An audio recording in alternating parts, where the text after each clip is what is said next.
kebijakan Menkes Amerika dan Menkes Indonesia soal uji coba vaksin? Ibarat terang dan gelap, ibarat surga dan neraka. Kebijakannya, bukan orangnya.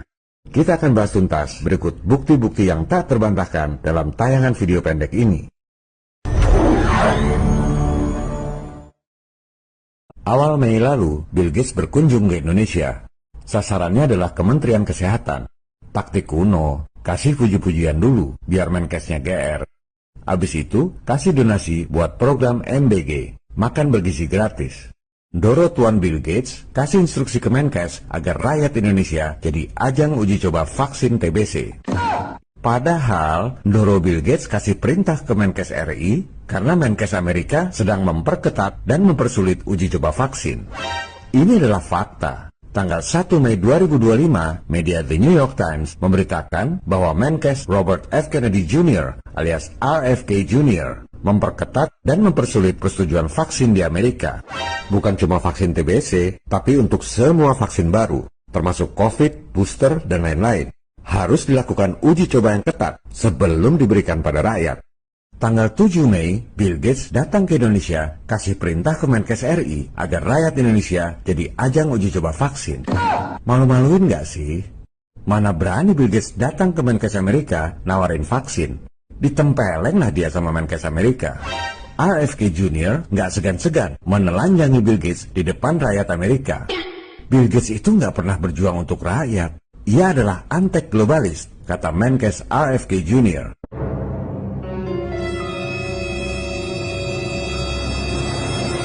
Halo, para pejabat di Indonesia, para dosen, para awak media. Wake up, janganlah bermental seperti orang jajahan. Dikit-dikit silo sama orang kaya. Bill Gates itu oleh Menkes Amerika dianggap musuh rakyat, membawa kepentingan globalis yang bertentangan dengan kepentingan rakyat Amerika. Masa di sini pada jilat sepatu antek globalis? Bill Gates nggak peduli sama rakyat Amerika, apalagi sama rakyat Indonesia. Di Amerika nggak laku itu Bill Gates, antek globalis, SPG, Illuminati, urusan vaksin.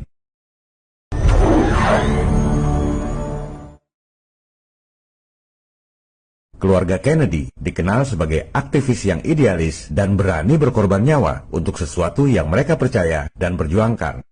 Oleh sebab itulah, paman sang Menkes, yakni Presiden JFK, dibunuh secara tragis. Ayah sang Menkes, Senator dan Jaksa Agung RFK Sr., juga dibunuh secara tragis.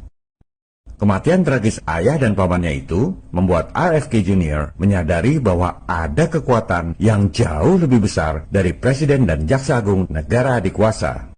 Kekuatan globalis yang sama yang menguasai berbagai industri seperti bisnis militer, bisnis media, sehingga bisa menggiring opini rakyat sedunia, dan tentu saja bisnis industri farmasi.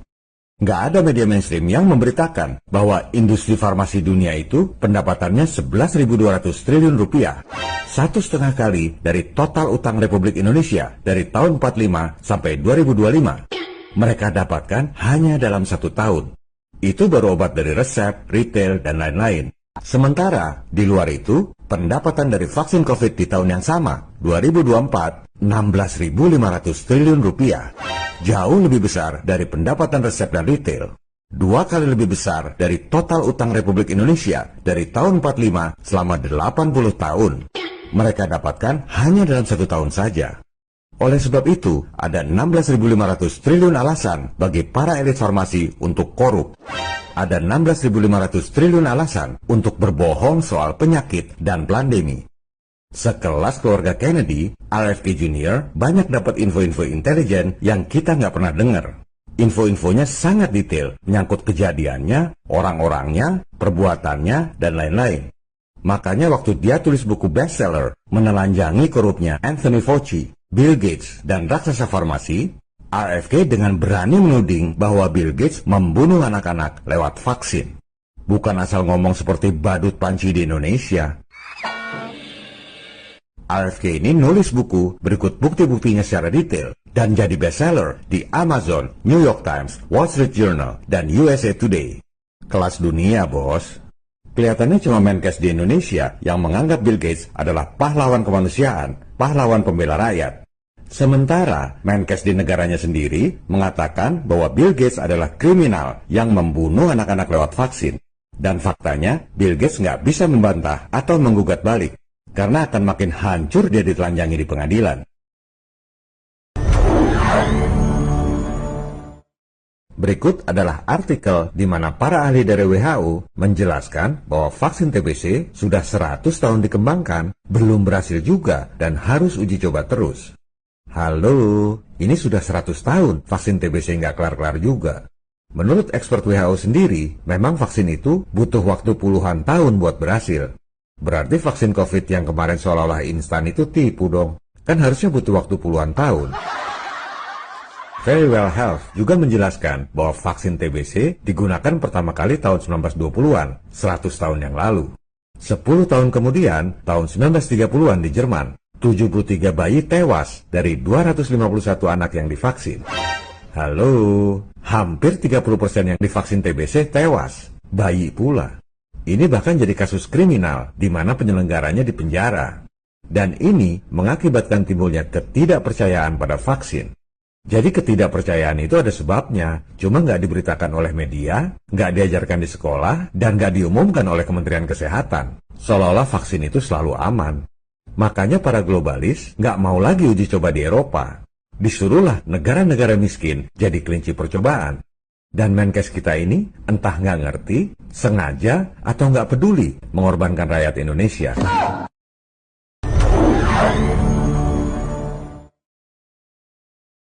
COVID berhenti kenapa? Vaksin. Karena vaksin. Jadi buat teman-teman ya, semua penyakit menular yang pernah menyerang kita secara drastis seperti cacar, COVID itu bisa berhenti karena ada vaksin. Bener nggak omongan Menkes bahwa COVID berhenti karena vaksin? Padahal WHO sendiri bilang vaksin tak akan menghentikan pandemi. Lebih parah lagi, The National Library of Medicine mengatakan vaksin bahkan tak bisa memperlambat evolusi virus SARS-CoV-2. Berarti omongan bahwa pandemi berhenti karena vaksin ngawur dong. Bertentangan dengan omongan bos-bos kesehatannya sendiri. Ini baru pemanasan, sekalian kita bongkar. Silakan Anda buka data COVID di WHO, kitab sucinya para ahli kesehatan. Indonesia katanya 75% penduduknya divaksin. Yang tercatat di sertifikat. Soal divaksin benar apa enggak ya kita nggak tahu.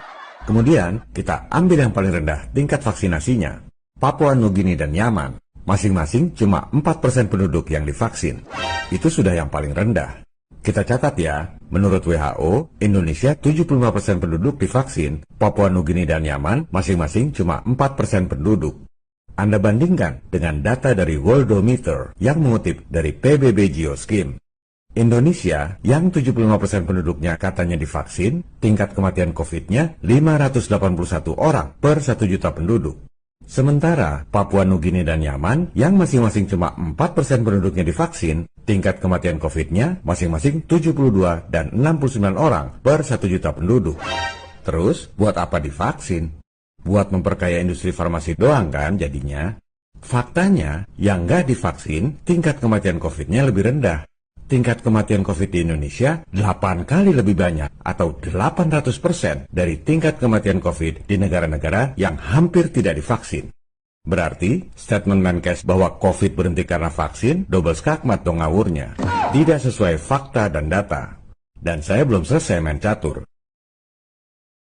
Silakan Anda buka data dari The World Bank Group. Death rate crude per 1000 penduduk. Crude itu artinya mentah. Data asli tanpa dibedakan umur, gender, penyebab kematian, dan lain-lain. Semua jadi satu. Anda lihat, di masa puncak COVID tahun 2021, tingkat kematian dunia 8,7 orang per 1000 penduduk. Kalau kita tarik ke belakang, sama aja dengan tingkat kematian tahun 1998, 8,7 orang per 1000 penduduk.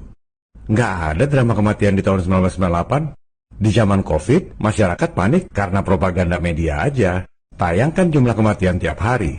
Padahal kalau dibandingkan dengan tahun-tahun sebelumnya, normal-normal aja. Itu yang namanya propaganda ketakutan. Jadi, statement Menkes bahwa COVID berhenti karena vaksin, seolah-olah COVID itu bencana kematian bagi dunia adalah ngawur. Cuma opini dia doang, tanpa fakta dan data. 3 menit aja udah 3 kali skakmat.